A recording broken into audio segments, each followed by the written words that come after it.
Hey guys, so today it's all about drip irrigation. This entire island area where the cottage is has no irrigation. It did have a few sprinkler systems and like one drip tube for all the different succulents, but you know, in renovating this area, that was all just kind of cracked up with the tiller or the shovel or whatever. But today I'm going to take you through step by step. If you have no irrigation at your house, maybe just a water source, I'm going to show you how to add drip. So right here is where the water line comes in from under the driveway. So I put an elbow there and then I ran a pipe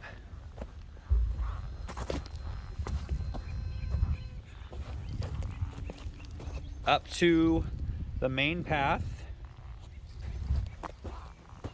and then up to by the front door, and then it turns left here, comes right through here, and then it ends up, it goes under the dirt just a little bit, and then it comes up this anti-siphon valve and then back down. This anti-siphon valve said it has to be about 6 inches above the highest sprinkler head. So that is about 4 feet tall, because all the way at the other end where the tallest drip would be, and I'm guessing it's the same, all the way over there where the berries are, that's about 3.5 feet higher than the ground on this side of the cottage. So that's why that's so tall. Now I'll paint that black and I'll give it some reinforcements with some rebar and probably put a bush in front of it. But I've never had this situation where there's that much difference in the height of the terrain for one system. So if you do know about that, that's the one piece of advice you could give me. Anyway, once it goes through the anti-siphon valve, then it comes into the sprinkler valves. And I've got 3 zones for the cottage garden. So the first zone would cover the left side of the cottage garden looking up. Middle zone would be the middle, the right side would be the right side. So all of those go out now through these pipes to their respective areas. So the first one ends right here, and it ends with a threaded PVC where I can hook the drip directly on. And that will go out to water this side. Then the other pipes continue this way. And then one ends here, and that is for the center section of the garden. And then one more pipe continues on down past the chicken run and ends right here to take care of this half of the garden. Now I made my trenches about, 6 inches deep, maybe 8 inches deep at certain points. We don't get freezes here. The ground doesn't freeze. I don't want to give advice for the depth in terms of freezing. If you have experience with that, you can let us know in the comments, or I would consult with maybe someone at your hardware store in the plumbing department to just find out how deep you need to go. I don't know that you have to go deeper than this if you plan to flush out the lines every single in the fall, but again, I don't want to give that information. Now, if you just have a hose spigot coming out of the house, these basically take the place of a hose spigot. So I'm going to turn on the water. I finished all this pipe work yesterday, let it dry and cure overnight. I'm going to turn on the water now and make sure I don't have any leaks. All right, so I don't hear anything, I don't see anything. Let's just check the whole line.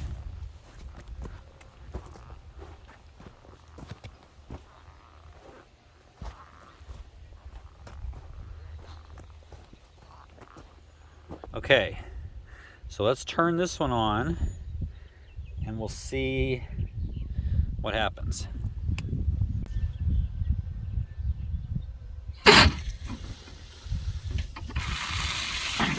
Okay, yeah, that one works. All right, so those all 3 work, and I've never done that part before, the sprinkler valve thing, so awesome. However, I do have a little bit of a drip here on the anti-siphon valve. However, I'm going to go ahead and let that drip for now, because I'm going to find out either from you guys or from a professional if this needs to be configured this way, because I may have to cut it off. And well, if I don't have to have it like this, I'll cut it off anyway and lower it down, and at that point I can take care of the drip. Right now I'm going to go turn off all the water because we don't need water to this section while we're setting this up. And then I'm gonna get Noah to fill in all these trenches for me. And then I'll be back to show you how to hook up the drip. And just like that, it's all filled in. Maybe not perfectly, but enough to get the job done right now. So we're gonna start off with this first section to the left, looking at the cottage. And we're gonna start off here with this riser. Now, you may be starting with this. If you do it this way, you may be starting with a hose bib or spigot. This is the same thing. Now, I will say up front, I've learned the hard way that when you're installing drip irrigation, you want to stick with the same brand. Whatever brand you choose, stick with it for all the pieces, because certain brands don't quite match up with others, and you can get leakages and a lot of frustration. So everything I'm using today is from DripWorks. I will put a link to their website down below, as well as a discount code for Next Level Gardening viewers. So check the video description for that. All right, let's get in here and do this. So just to start off with some of the materials, you're gonna need a filter. This hooks onto your hose bib or riser. Then you have a PSI regulator, 30 PSI is what you want. Then you have a female hose start. And then you have your supply line. Now this is a 3/4 inch supply line. I've always used 1/2 inch supply line, but this is what DripWorks sent me, so that's what I'm using. And then we have our 1/4 inch micro tubing. Now you need to figure out how your mainline tubing is going to run. So I've got it coming out right there. So it's got to water this bed here. It's going to have to come under the path. It's going to have to water this bed here. And it's also going to have to circle around and go back to water anything we have in that area back there. So I think I'm going to run that mainline tube from there down through the center of this bed, underneath the path there at where the path joins the main path, and then run it through the center of this bed here, and then back under the path. And I'll just take the hose up to that area and just kind of put a cap at the end to figure that out when all that construction mess is done. One trick I've learned in the past that I forgot to do today is to put the mainline tube and the micro tube in the sun, preferably stretched out, so that you can kind of get the tension. It's all curled up right now and you don't want to have to mess with that in your bed. So if you can, put it out in the sun, stretched out for about an hour before you start, or at least a 1/2 an hour, and that'll make the process a little bit easier. Now the order we do this is the filter that goes on first, and you can unscrew it to clean it out. It also has a flush valve here, and that goes on first. Then we put on our PSI regulator, and then our female hose start. Now we're going to put this mainline tube onto that adapter, and this is going to screw down over it to tighten it on there. So now I'm going to run this down the center of the bed, and we're going to anchor it down with landscape staples as we go. Hardest part of this project is going to be not stepping on any of the plants that I've already planted. Or that.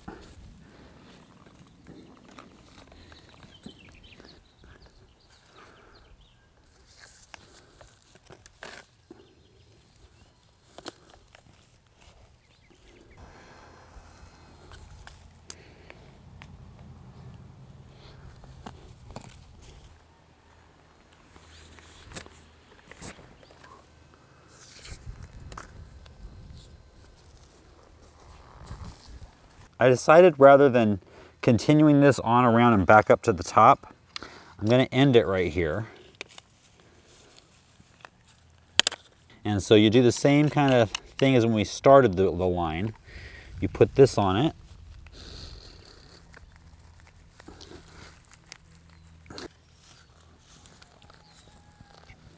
And that holds it there. And so this is just an end cap. And you can also take this end cap off if you want to flush out the system. So if you live where it gets freezing winters, you can flush this out. But that is the end of that line. So when I have this area cleaned up and ready All I have to do is come into this line right here, make a cut in this tube here, put these two ends there, and then run another main line off that way wherever I need it to go. And that's why I love drip. It's so adaptable and you can change it on the fly. So now that I've got the path that this first side is going to take, I'm going to go ahead now and just bury it a little bit, at least dig a trench through the mulch, and then bury it over there in the path. I'm not going to bury it all the way because I still have to access it to put the side, to put the emitters on. And I'm only burying this into the mulch, not into the soil below.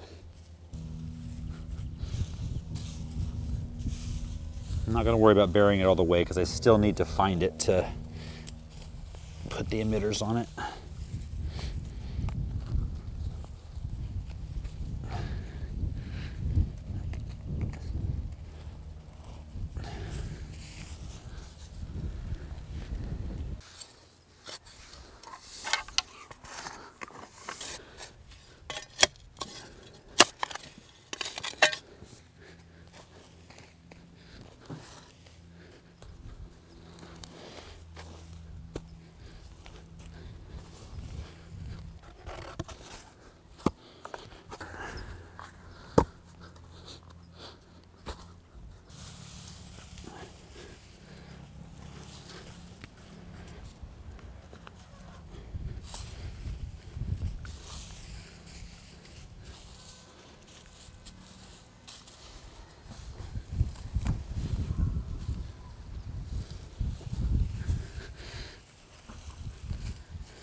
All right, the next thing to talk about are the emitters and the connectors.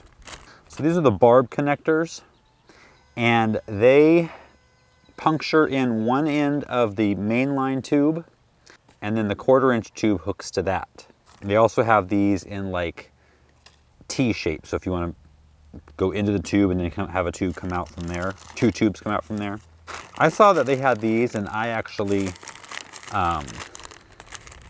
I had to try these because the hardest part is like pushing those into the tube. It hurts your thumbs. Well, these have little thumb finger spots to push in there and add a drip emitter to your mainline tube. So we'll try those. And then we've got the shrubblers. And these are cool because you can stick them in the ground, and then your micro tube goes on here, and there's 7 or 8 different little spurts of water that come out all the way around. So you can put this next to a shrub and it'll kind of get the whole root zone area, and then it will soak in from there. This will all make more sense as we move along through this process. All right, so we have a dahlia right here, and we have, I don't remember what it is right here, but it might be an echinacea. And I think that this will cover both of those, because remember, even if it only squirts out to here, it's gonna soak in several inches past that. So to poke a hole in here, that's it, just like that. The hole's in there. It's this little thing here. Then on the other end, you take the little barb and you stick it in there and you push. So much simpler. Now I'm going to take a length of tube, put it on there, and it only has to come this far, so I'm going to just cut off a piece.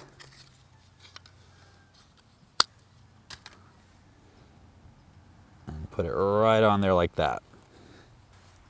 And then we can just bury that all but the little head. Now let's see how it works.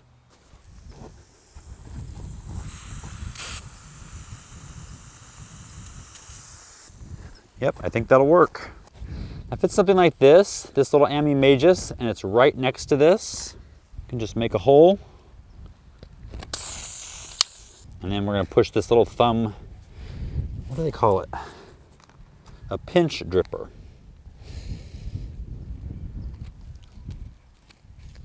Just like that. That's all you need. So for the pear tree, I'm actually really loving this 3/4 inch. It's so much stronger and sturdier, and it's really much easier to poke these barbs into than the 1/2 inch. Yeah, I like that. So we're gonna use a shrubler on this as well. If you can keep it away, you don't necessarily want the spray hitting the bark, especially if you live in a humid climate or it's already moist all around it. So I'm gonna put this through the gopher wire and attach it there. And I always cut myself a little extra, so if I ever need to move it a little bit, I've got some ability to do that.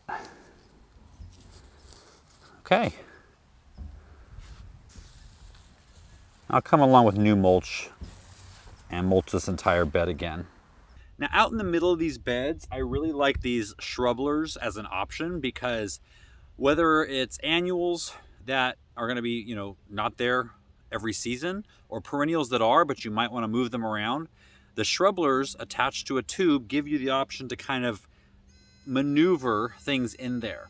Another option, which I've used a lot in the past, especially with vegetables, are the micro tubing that have the emitters already in them. And you can get them 6, 9, or 12 inches, I believe. This is the 6-inch spacing. And I'm going to use that along the front of the border of this bed by the path, because I know that there's always going to be something planted there as a border to the path. So with this one,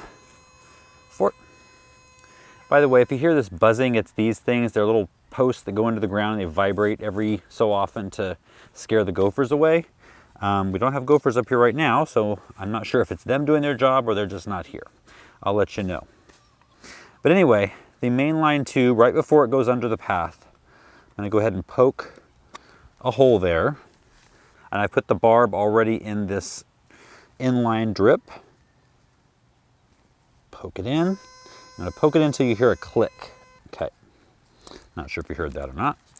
So now I'm just going to run this down the front of this edge, and you can bury these under the mulch, and then you can hook them down with these staples.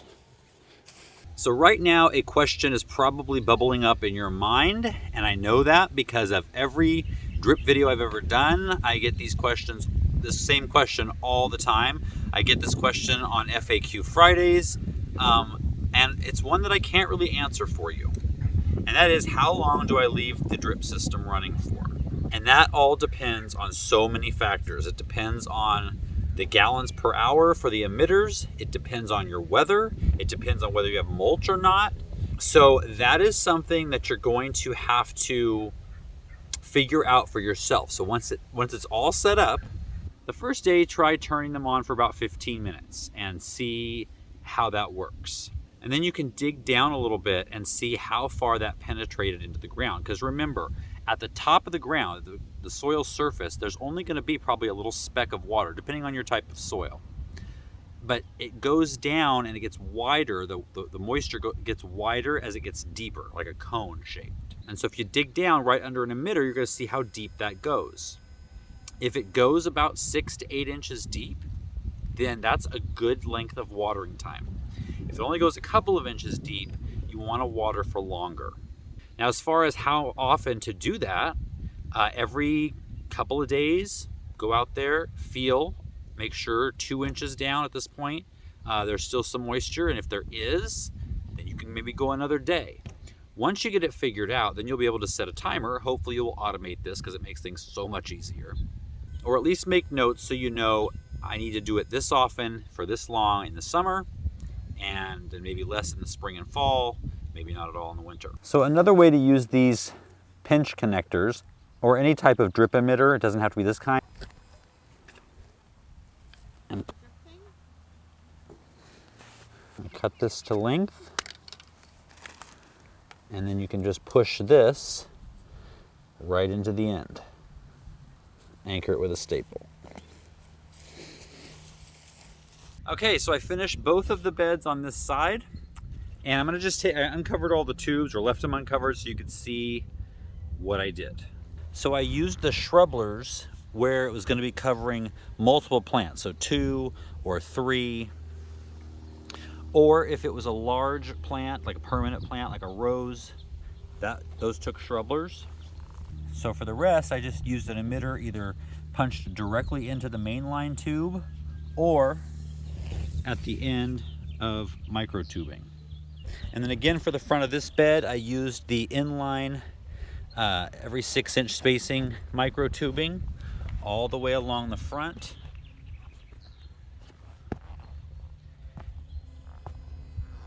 And I ended it by punching it back in to the mainline tube. That helps even out the pressure because that's a long piece of tube, and so you have the water coming in from both ends. Now, while I'm talking about that, I want to show you another way that I've done it in the past. And this is another option. If you just want to use the inline tubing, this bed here is done that way. And so basically what I did, I have a 1/2 inch, you could use 3/4 as well. It goes all the way around. There's an elbow at each corner. It goes all the way around and hooks into the water that goes under here and out that way. So basically it's a full square or rectangle of the mainline tube.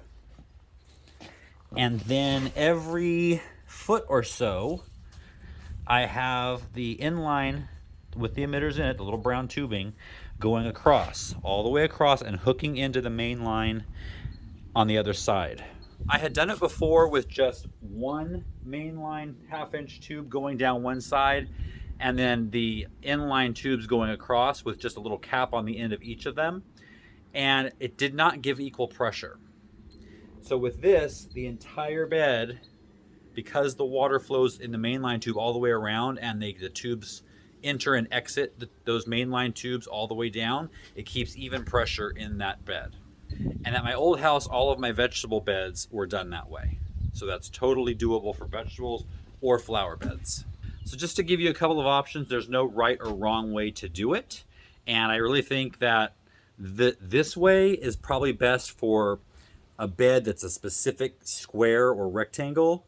Up there in the cottage garden, it's a little bit more free flowing. So this is also kind of like a bedding plant bed. So there's more plants throughout the bed. Same with vegetables. Whereas up there, there's bigger plants every so often. And so those shrubblers or the one dripper to each one works better. So you can see just the mainline tube goes through the center of the bed, and all the little micro tubings come off of that and end up as either a shrubler or just a single emitter. I also ran a drip tube up the bird bath and put one of those little emitters in here. I'm gonna put some silicone under there so it doesn't leak, but right now that will keep the bird bath full because birds have been playing in it. All right, so I'm running a little test just to make sure everything's working properly. Does this have one? Oh, I missed one.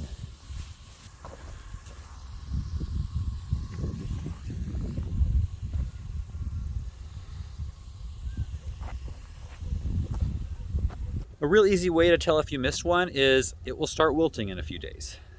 Okay, everything looks good. Now I'm gonna put a layer of mulch on there. Now the shrubblers, I'm not gonna cover the actual emitter because that will not allow for that spray to a wider area to happen.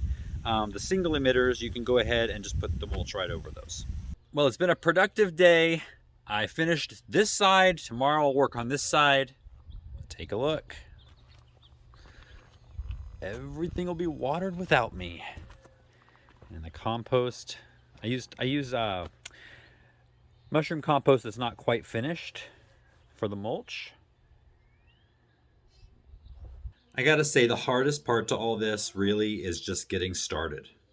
Once you figure out what you want, draw it out on paper, just like I showed you. You know the pieces you need, go get them, get started, and 10 minutes into it, you're gonna be like, Wow, this is super easy. If you've done this before and it was easier than you thought, please leave a comment down below because everyone really needs to hear from you. People don't trust me when it comes to that. I don't know why. I guess because I've done it before, and if you've done it before, you make it look easy. But it is easy. So just literally just do it. I'm telling you, you will thank me later. You don't need to, but you will. But you will. If you learned something, guys, please give the video a thumbs up. Subscribe if you haven't already. Share it with a gardening friend who desperately needs drip and to get out of that hot sun, watering all day. Share it with them. I'll see you next time.